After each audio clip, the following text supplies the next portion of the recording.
Now I want to discuss the things which you have to remember in chapter number 5. But before that, kids, understand कि हमने सब question and answers, चाहे long हो चाहे short हो, all fill in the blanks, all true and false, all match the columns, distinguish between, give reasons and explain.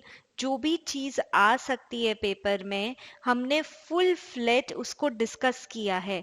What I need from your side is you keep watching the videos, not just like a movie की तरह देखो, उसको याद रखने की कोशिश करो and साथ में राइट करो. एक वीडियो देखा, 2-3 बार देखा, उसको मैंने हर जगह बताया है कि एग्जाम के लिए इंपॉर्टेंट है.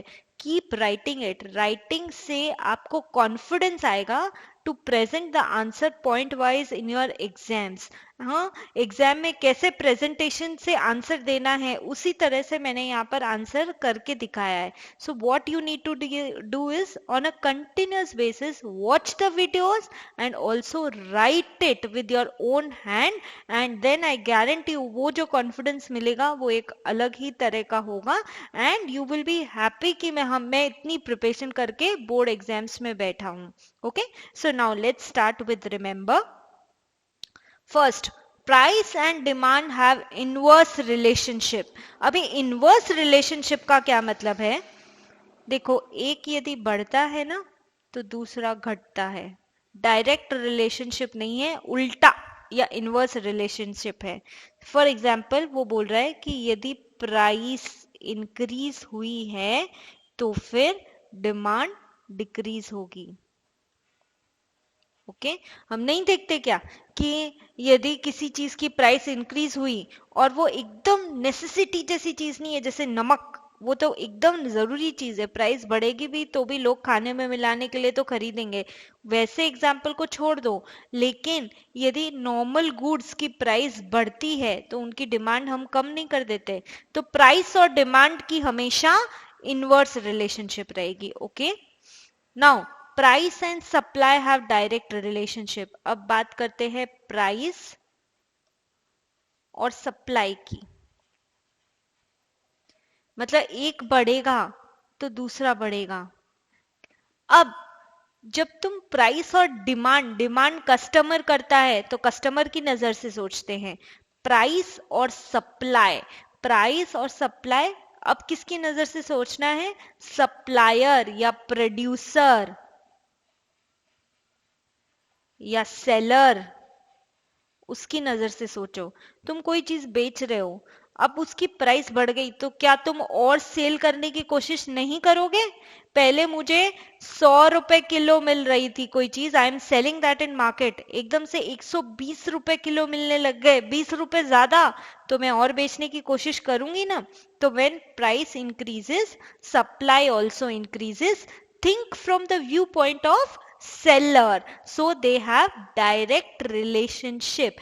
Price and supply have direct relationship in the market.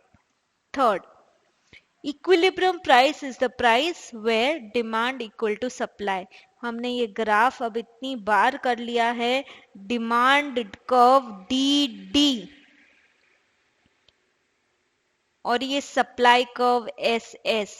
जहां ये मीट हुए इस पॉइंट पे, ये जो प्राइस है और इसी को हम बोलेंगे equilibrium price.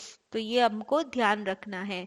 Fourth, homogeneous products are assumption of perfect competition. ये तो हमको पता है कि परफेक्ट कंपटीशन में हम ये अज्यूम करते हैं कि सारे प्रोडक्ट्स एक दूसरे से 100% आइडेंटिकल है, होमोजीनियस है. Example, vegetable and milk.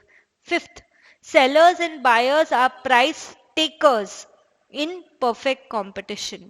Okay, sellers and buyers, perfect competition में प्राइस मेकर कौन होता है? खुद मार्केट, क्योंकि पूरा बड़ा मार्केट है, उसमें एक इतना सा पोर्शन बायर का, एक इंडिविजुअल बायर या seller can not influence the पूरे मार्केट का प्राइस.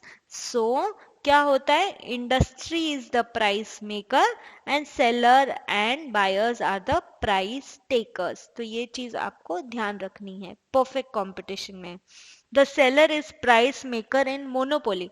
मोनोपोली, सिंगल सेलर, जब सिंगल सेलर है तो वो आउटपुट भी डिसाइड कर सकता है और प्राइस भी डिसाइड कर सकता है.